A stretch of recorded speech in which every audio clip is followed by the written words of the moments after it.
Hello, everyone. Welcome to Barca News. It is October 25th, 2025, and Laporta has hit back at Real Madrid and their television station. Also, Julian Alvarez's agent has clarified what's going on with his player. And finally, Ter Stegen has even more interest. We have a lot to discuss, so let's begin.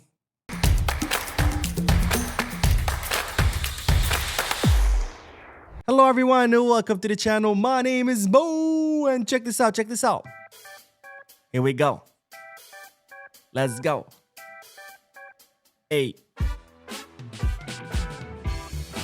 If you don't know what you're listening to is, I have officially purchased a new audio interface / mixer because I heard you guys complain about the sound, the fluttering in the background. Trust me, it also annoyed me. I tried everything I could do to fix it. I couldn't. So finally, I had to splurge a lot of money on this, but hopefully this will make the channel better and hopefully this will make your experience better where listening to me. Now, before we go into the news, I do have an announcement. And this is a big one. But the announcement is that, ladies and gentlemen, Barca News will be raffling a Barcelona kit for channel members only. Now, if you want to be entered into this raffle, you can become a member and you'll be automatically entered. There is some instructions on a community tab. This raffle will be open until next Saturday, so you still have plenty of time if you want to become a member in order to be entered into this draw. All right, let's begin with the news because, ladies and gentlemen, Laporta did an interview ahead of tomorrow's match in El Clasico match, and he expressed that he was confident that Barcelona could win tomorrow. Now, this is what the Barcelona president had to say, excuse me, in a Clasico. It's the match of greatest rivalry, and the players want to give their best. I know our players are very motivated. Whoever comes out, we're going to have a chance. I'm convinced they're going to give us something to cheer about, that we're going to win at the Bernabeu as they've been doing. Last year, for example, it happened. I had lunch with the team yesterday after training, and they look very motivated, very focused. If you're a Barca fan, it's a place that invites you to be excited, very focused on the game and the atmosphere. If you win, it's spectacular. I've had the luck and privilege of experiencing those Clásicos and a few others, and they really are nice feeling. Although they say it's just another game, it's never just another game. It's a game that sets trends, and if we win, and I'm convinced the players will do everything possible to win and put us in the lead, it marks an upward trend. So Laporta saying he had lunch with the players yesterday, and he noticed that they were very focused and motivated, and as such, he trusts and believes that they will be able to win. And of course, describing the wins at the Bernabeu as, you know, a pretty good feeling because, of course, you're winning at your arch rival's home stadium.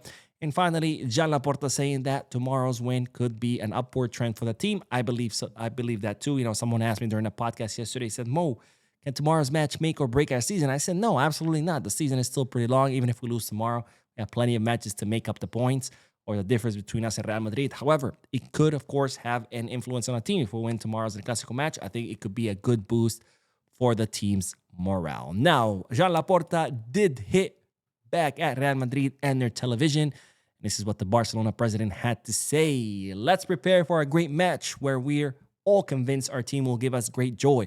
Our opponent has created an atmosphere around the refereeing team that is out of place. With what their television network is doing, they're influencing the referees. It's a strategy for winning that shouldn't exist. And of course, I 100% agree with Laporta because Real Madrid TV have been at it for 2 or 3 years, every single weekend, releasing videos, attacking whatever ref has been assigned to their match as corrupt, as out to get them. And that, in turn, has put pressure on referees, or referees are scared to rule against them.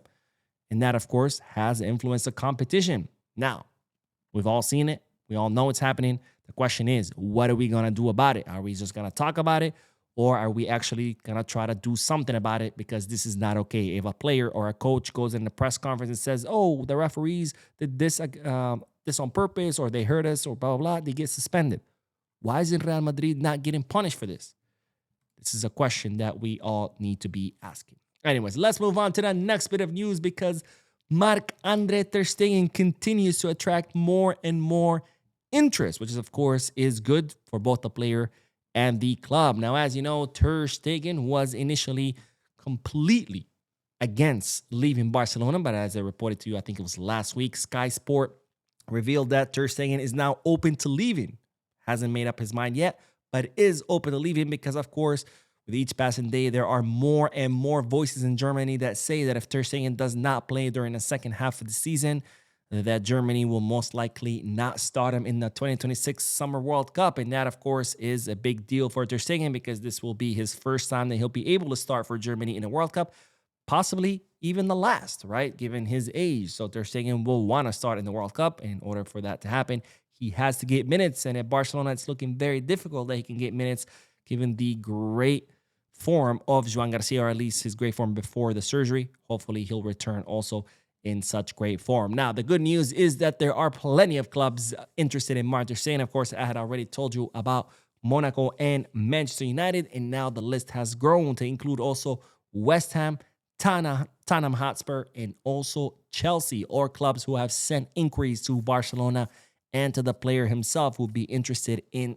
signing him. Now, given that he will be returning from an injury and his high salary, they're saying that most of these clubs are more open for a loan, take him out on loan during the second half of the season, test him out, see, if they'd be worth the investment. That's most likely what it's going to be. Hopefully it goes through because, of course, Barcelona need to offload Ter Stegen's salary and the player, of course, himself.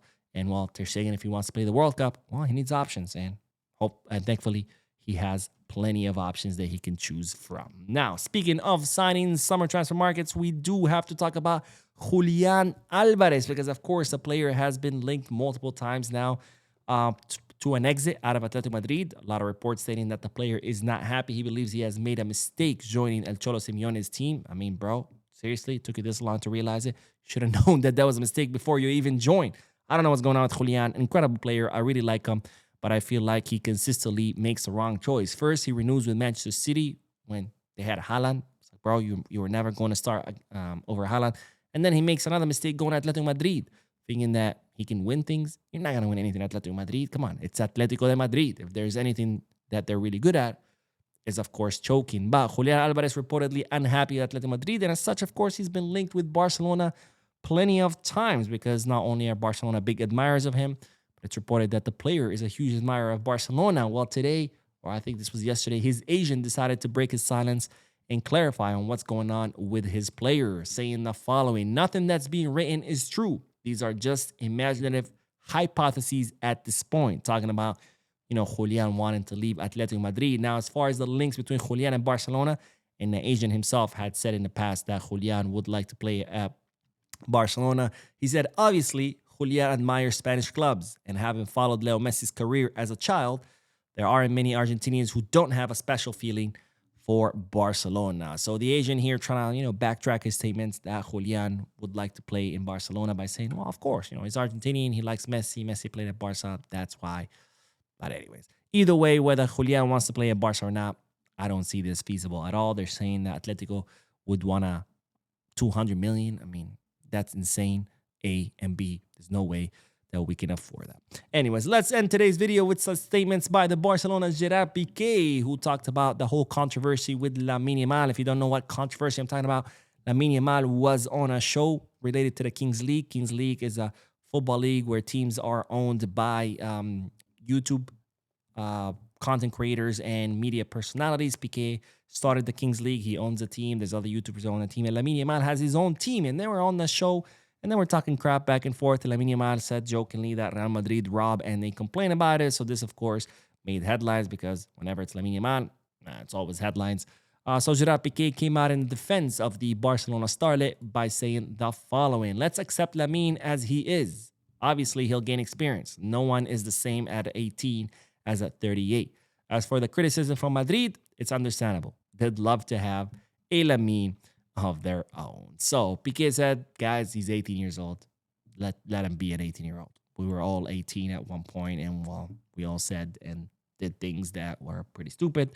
So just let him be, in other words. And of course, Real Madrid are constantly talking about him because, let's be honest, they would love to have a Lamine. I mean, that's really what it is, right? They were haunted for so many years by Lionel Messi.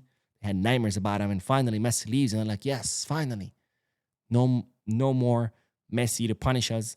And there comes Lamine Yamal. So for Madridistas, I'm sorry, but it looks like you're going to have to go through the same horror for the next 15 or 20 years. Anyways, that is all for this video. I did upload another video earlier today and tomorrow, of course, to watch along. El Clasico match. We're going to be doing the watch along.